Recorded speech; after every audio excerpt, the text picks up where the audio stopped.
I wish to have photo there, but nasira yung tripod ni ate, so never mind.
Diyan ako uupo. Diyan niya ako pinapaupo. Oh my God.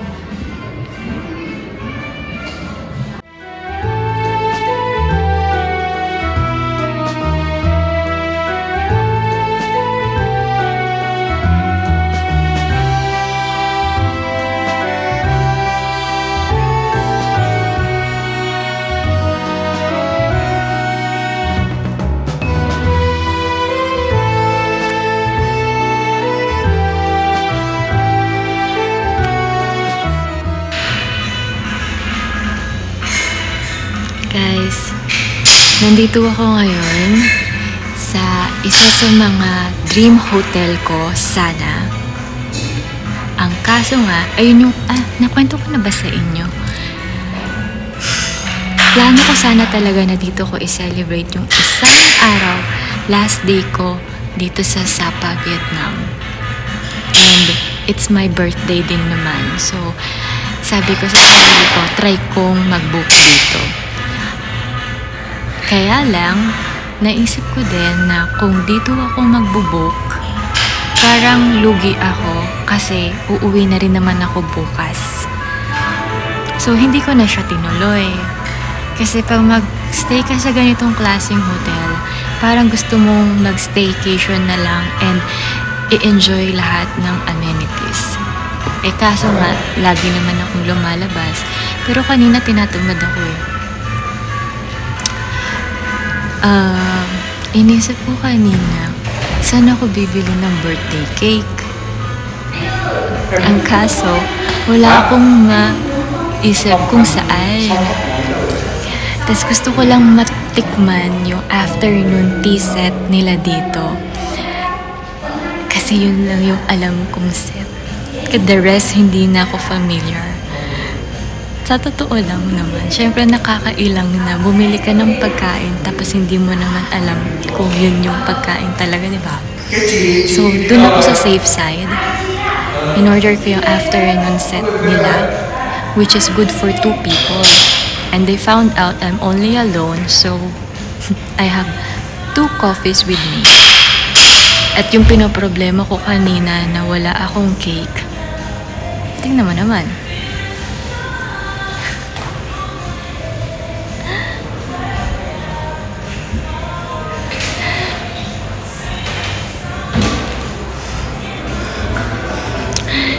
Talaga naman, isang cake lang yung gusto ko. Ang dami nito.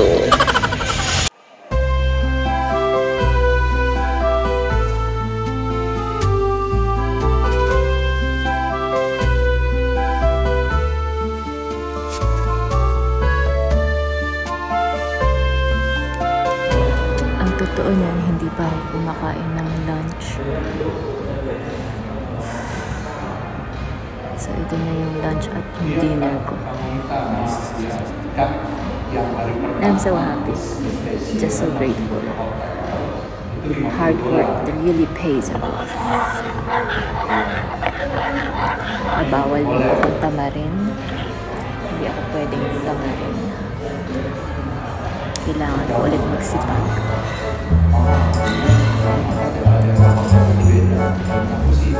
Kalau makan malam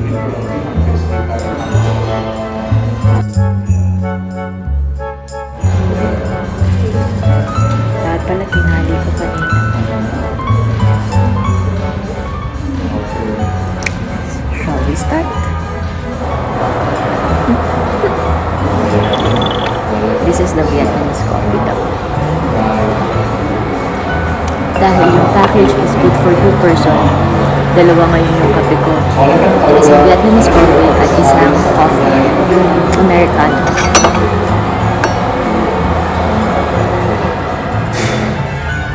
Makatulog kaya ako nito mamaya.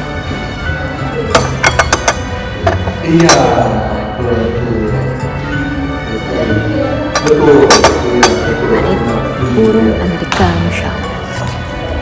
Brown sugar.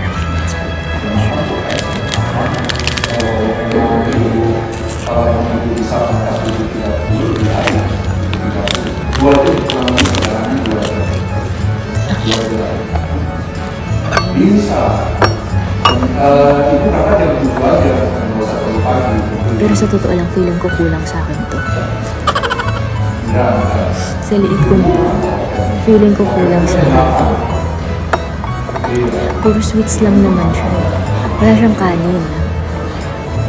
Shit, naghanap ako ng kanin. Ano ba naman itong buko? Kasi kumulay ko siya. So, naghanap pa rin ako ng kanin, no?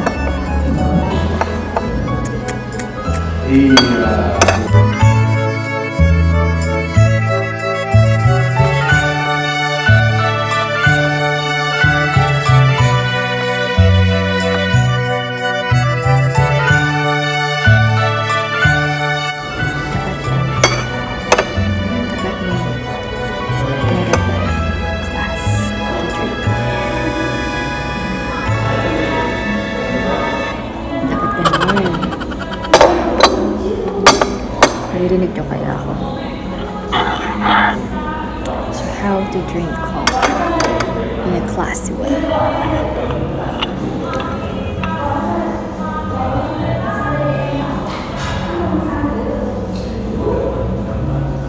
Ganon. Buti walang tao. Nakakapag-vlog ako. Okay, try naman natin itong tinapay na to. Look.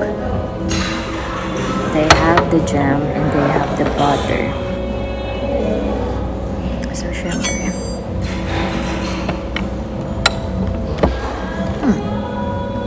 Can we put it here? Why did I make that?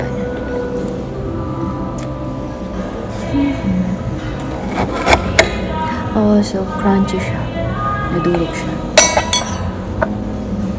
Kakamayin ko na, guys, ah.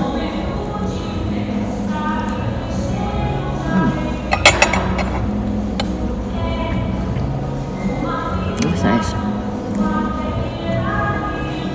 What's nice?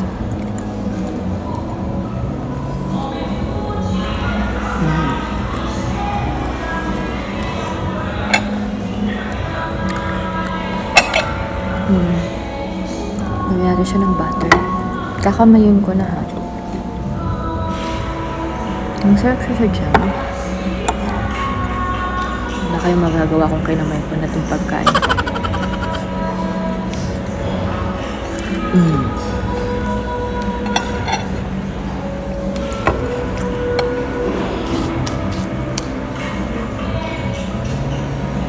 Masarap yung jam.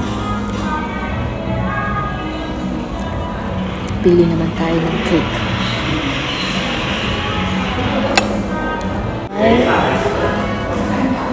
This one.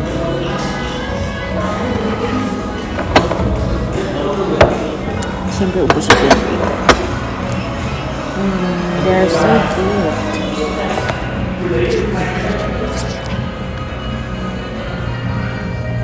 Too good to eat.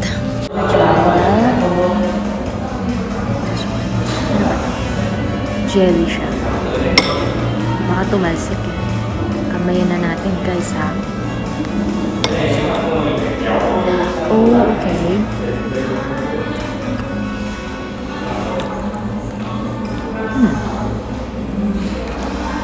So, jelly siya. Or there's something inside. Like that. Masarap siya. Lasang mango yung coating niya, yung jelly coating niya. Tapos, mango yung cream. Love it. Gustuhan ito ni nanay. And then, Let's try the strawberry one. Nó lỏng một phần có phần cạnh cắm. Asim.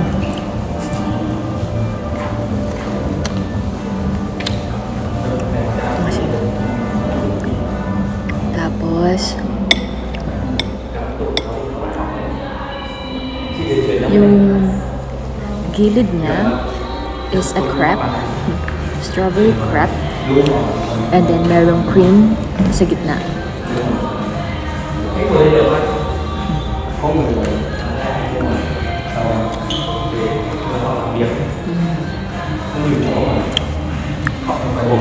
Love it.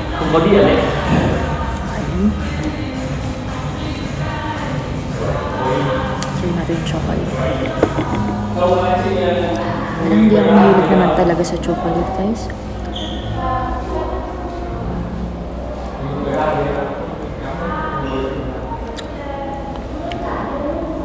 Tignan natin.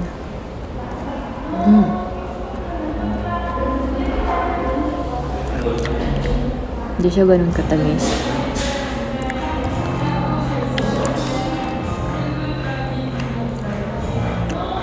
Wala siyang lasa. Wala siyang lasa.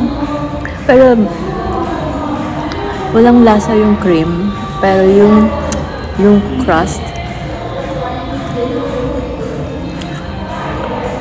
gusto ko kasi mahilig ako sa chocolate na medyo mapait. Kaya, approve sa akin itong first layer. Yung second layer, third layer, maybe later. Kakain na ako, guys.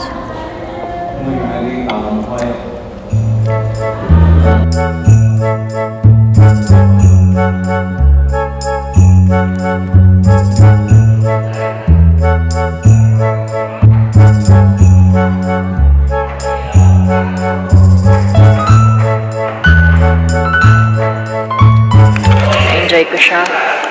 Mura lang. Nakakagulat. Oh my God.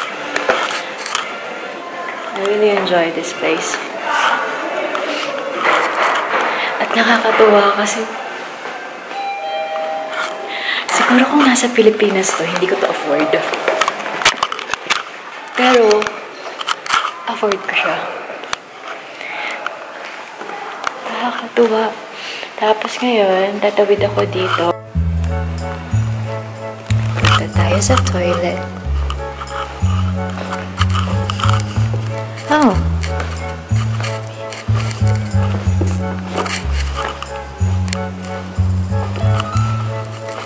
Okay.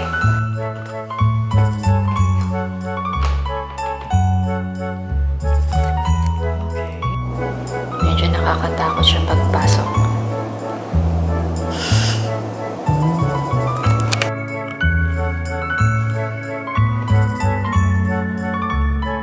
Alam mo, napansin ko dito sa hotel na to, fashion siya. Siguro kaya gustong-gusto ko din magstay din dito. Which is, ayan no, they're more of clothes. Fashion enthusiast siguro yung may-ari ng hotel na to. No? Oh my God. This is beautiful.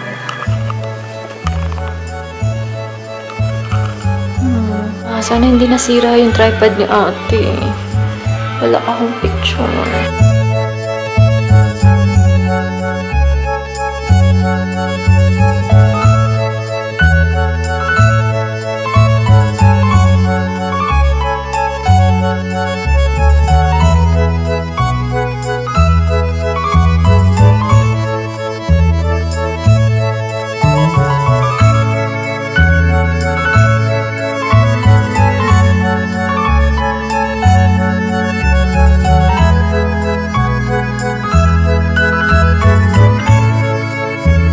Grabe, hindi ko nakalang makakapasok ako dito. Para lang kumain. Nilakasan ko lang talaga yung loob ko. And nakipag-contact naman talaga ako sa Instagram nila if I can eat here. And yeah, nakakakain naman tayo. So, nakakatuwa lang din kasi sobrang affordable nung food. Explore natin yung chick.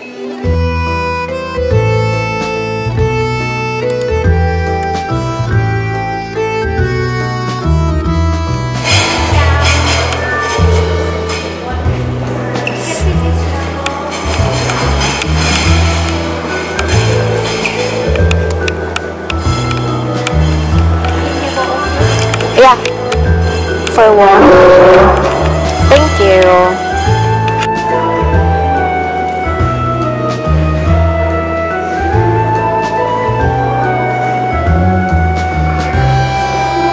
Excuse me. So, if I may ask, what is your best seller? Best one. Oh, yeah. Basically, Oh, it's